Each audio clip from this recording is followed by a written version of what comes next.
मंत्री आदरणीय मांझी जी लगातार कंटिन्यू, और सारे सांसदगण, सारे विधायकगण कंटिन्यू जुड़े हुए हैं। और ये सूचना मिली है कि माननीय सभापति हमारे विधान परिषद के आदरणीय अवधेश बाबू भी जुड़े हुए हैं। तो डीएम साहब, अगर अवधेश बाबू जुड़े हों तो 2 मिनट उनसे भी मार्गदर्शन ले लें। हम लोग माननीय सभापति हैं। तुरंत एक अच्छा कार्य से शुरुआत कर रहे हैं, इसके लिए आपको बहुत बहुत धन्यवाद।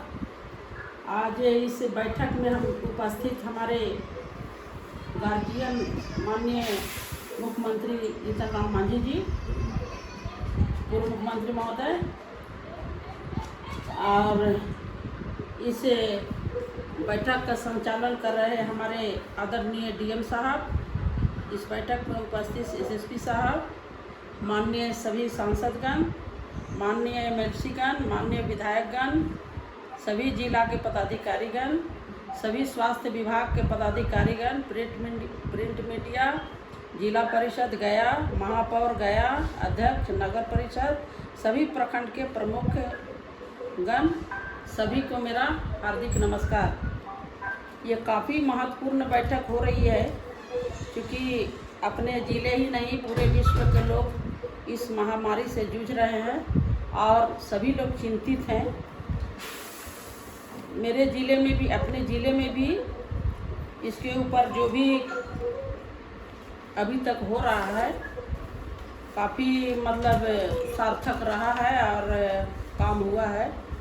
पिछली बैठक में भी मैं कुछ सुझाव रखी थी, उसमें हमारे डीएम साहब को मैं बधाई देती हूँ कि मेरा बाराचट्टी प्रखंड का जो हॉस्पिटल है उसमें फरवरी से ही डॉक्टर लापता थे। उनके पहल पर 2 दिन पहले 5 डॉक्टर ज्वाइनिंग किए हैं। इसके लिए मैं डीएम साहब को धन्यवाद और बधाई देती हूँ। माननीय मंत्री महोदय, ये बाराचट्टी समुदाय स्वास्थ्य केंद्र बाराचट्टी में 60 बेड है, खाली पड़ा हुआ है। मैं आपके माध्यम से मैं कहना चाहती हूँ कि चूँकि बाराचट्टी पहाड़ और जंगल से आच्छादित यह क्षेत्र है और झारखंड का सटे हुए ये प्रखंड है, तो मैं ये कहना चाहूँगी कि अभी कल ही हमारे क्षेत्र के एक बहुत ही एनडीए सक्रिय साथी थे, जिनकी हॉस्पिटल जाते जाते उनका हॉस्पिटल के गेट पर ही दम तोड़ दिए। तो मैं गई थी बाराचट्टी प्रखंड कल, तो मैं पूर्व में भी ये मांग की थी कि स्वास्थ्य में सुविधा वहाँ अच्छा हो, और डीएम जी के पहल से अच्छा भी हुआ। लेकिन लोगों की मांग है कि चूँकि उस क्षेत्र में 50 बेड का 60 बेड उपलब्ध है, डॉक्टर भी पर्याप्त हैं, और मैं चाहती हूँ कि वहाँ पर कोरोना सेंटर बना करके और तत्काल लाभ पहुँचाया जाए। और हम चाहेंगे कि जो मगध मेडिकल में जो भार हो रहा है बेड का या अन्य सुविधा का, तो वो सुविधा वहाँ पर मिल जाए। यहाँ पर होना इसीलिए उचित मैं समझती हूँ माननीय महोदय कि एक तो हाईवे है, आए दिन जाम की समस्या लगी रहती है और समय पर मेरे पेशेंट जा नहीं पाते हैं। वो नतीजा है कि कल हमारे एक विपिन भाई थे, जिनके गेट पर जाते जाते ही उनकी मौत हो गई। तो मैं चाहूँगी कि वहाँ पर डॉक्टर भी है, बेड भी है और जगह भी पर्याप्त है। सुलेबेटा हाई स्कूल में जगह है और एक और कॉलेज है जो भी वहाँ पर जगह है। तो मैं आपके माध्यम से ये विनती करती हूँ कि वहाँ पर लोगों की मांग को देखते हुए वहाँ पर एक कोविड सेंटर खोला जाए, क्योंकि झारखंड के भी अधिकांश लोग इसी रास्ते से आते हैं और अपना इलाज कराते हैं। तो मैं अगर आपके माध्यम से अगर ये हो जाता है तो उस प्रखंड के लिए बहुत अच्छा रहेगा।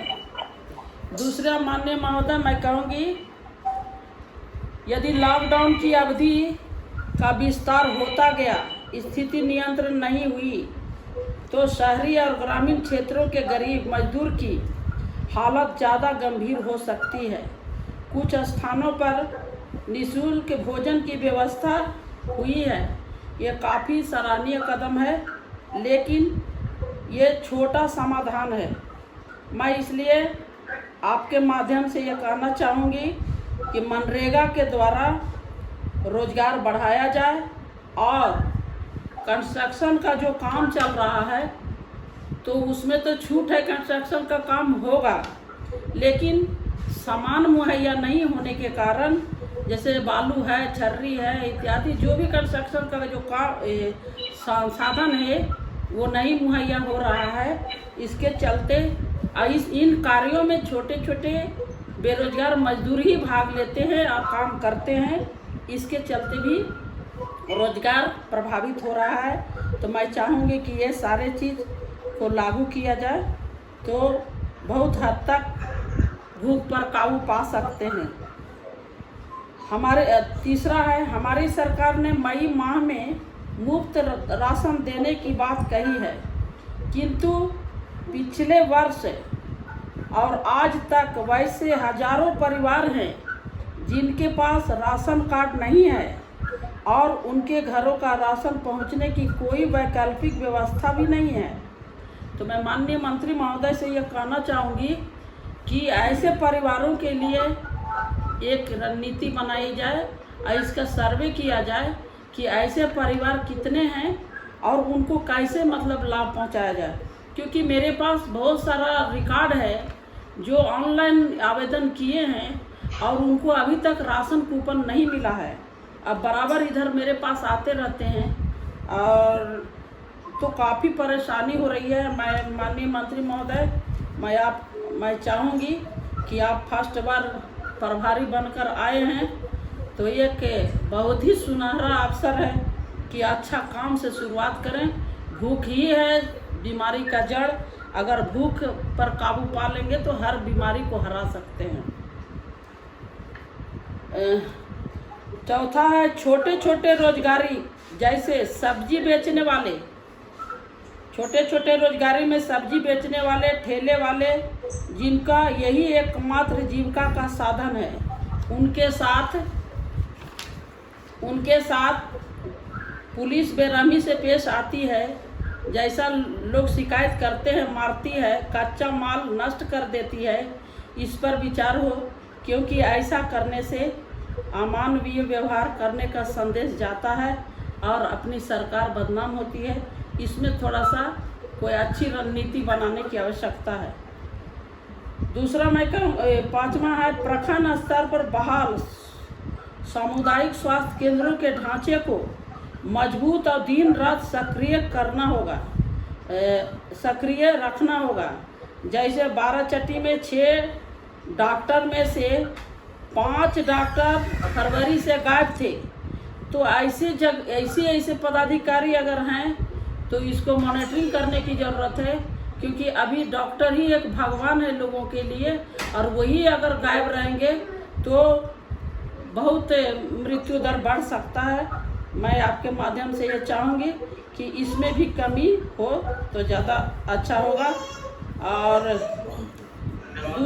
दूसरा सर बहुत ही महत्वपूर्ण है सर, सुन लीजिए सर, घनी आबादी वाले गांव कस्बों में सैनिटाइज की आवश्यकता है।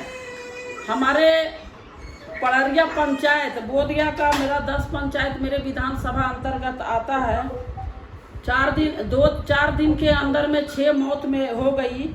लोगों की मांग हुई कि वहाँ सैनिटाइज किया जाए, लेकिन हमने वीडियो साहब को फ़ोन किया, नगर उपाध्यक्ष को फ़ोन किया, सारे लोगों को मैंने फ़ोन किया, लेकिन अभी तक वहाँ पर सैनिटाइज की व्यवस्था नहीं हुई।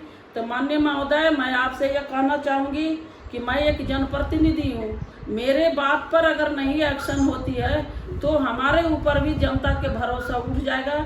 इसलिए मैं चाहूँगी कि लोगों की मांग को देखते हुए वहाँ सैनिटाइज किया जाए और बीमारी को रोका जाए। 7वां है सर, आज से 18 से 45 के बीच में कोरोना टीका प्रारंभ हुआ, सराहनीय कदम है, किंतु गांव स्तर पर काफ़ी बड़े पैमाने पर जागरूकता अभियान चलाने की आवश्यकता है, तभी सफलता मिलेगी। क्योंकि गांव वालों को आज तक इस महामारी का एहसास भी नहीं है। क्योंकि अभी हम गए थे कल देखने के लिए, हॉस्पिटल का निरीक्षण करते करते हम सुदूर गांव में चले गए, उधर केवला अम्बातरी के आसपास गए, लेकिन खुले में लोग, झुंड में भी लोग जा रहे हैं, आ रहे हैं, मास्क भी नहीं लगाए हुए थे। तो लोगों को हमने जागरूक किया, तो इसमें जागरूकता फैलाने की आवश्यकता है। दूसरा चीज़ कहना चाहेंगे महोदय, विधायक फंड के खर्च पर सरकार विचार करे और माननीयों को छूट मिले कि वे अपने क्षेत्र की मांग आधारित खर्च कर सके।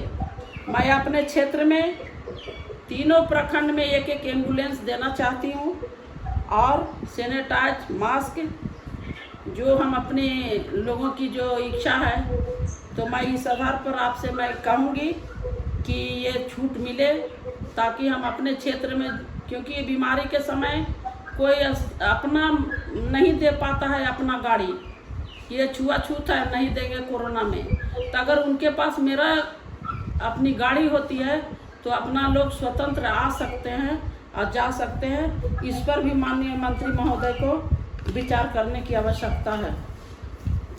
दूसरी चीज माननीय महोदय, मैं ये कहूँगी कि अभी सरकार बीमारी और भोजन पर बहुत सक्रिय है और बहुत जगह सराहनीय कदम भी आपने उठाया है और लाभ भी पहुंच रहा है।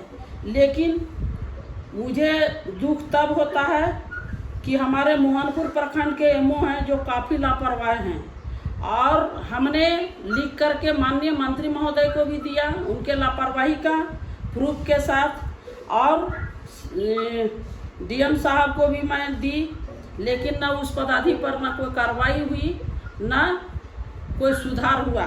तो ऐसे पदाधिकारी जो हैं, चाहे तो एमओ हो या डॉक्टर हो या जो भी अन्य पदाधिकारी हैं जो सीधा जुड़ाव जनता के साथ है, वैसे लोगों पर तत्काल कार्रवाई होनी चाहिए, ये आपसे मांग करती हूँ।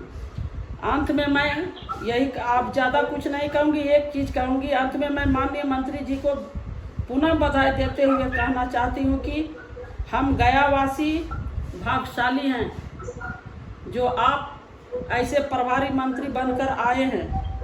महोदय, आपके जिम्मे उद्योग विभाग है, ये बहुत ही खुशी की बात है कि आपके जिम्मे उद्योग विभाग है, इसलिए गया को उद्योग हब बनाने की कृपा की जाए। ये आपसे मेरी मांग है कि उद्योग जगत से पढ़े लिखे युवा रोजगार, महिला पुरुष को आप अच्छा रोजगार दे सकते हैं। और गया बिहार में, गया को मैं विनम्र विनती के साथ कहना चाहती हूँ कि बिहार में गया को एक नमूना स्थापित करें। यही हमारी माननीय मंत्री महोदय से निवेदन है, विनती है, क्योंकि रोजगार की आवश्यकता है। यहाँ हुनरों की कमी नहीं है, उनको केवल दिशा निर्देश देने की ज़रूरत है। अब इन्हीं बहुत वक्त लिया, मैं क्षमा प्रार्थी हूँ।